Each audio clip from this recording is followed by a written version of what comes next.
सापके चाबी देला जुआन जुआन सापके चाबी देवारू नाग सापर जीवन जाइए इहादे 24 घंटे ऑब्जर्वेशन रे अछन जुआन झारसुगुड़ा जिला लइकेरा थाना एरिया ने ई घटना घटी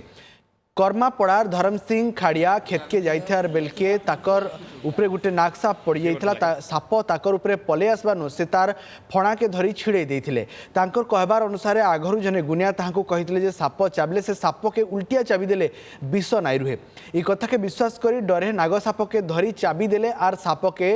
छिड़े देइथिले घटना जगह सापर जीवन पलैथिला धर्म सिंह भी असुस्थ अनुभव करबानु ताहांकु कुटुंबर लोक गोविंदपुर मेडिकल के नैथिले सेने डाक्टर तांकर ट्रीटमेंट करी ऑब्जर्वेशन रे रखिछन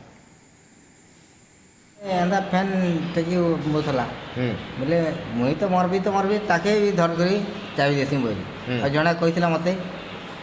तमे सांप के धरब तो चाबी देबो फिकी देबो बोला बेले 20 मिनट आगे बोला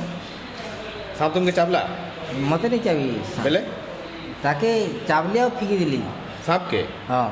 क्या सांप थिला ना ने सांपटा एटा पार होथिला मुई पहुँचले कि पार होइला होतला कि एंता टेकी देला मुई डायरेक्ट धरिकरी धरी करी चाबी देली और काहे करो चाबी देलो दाते हाँ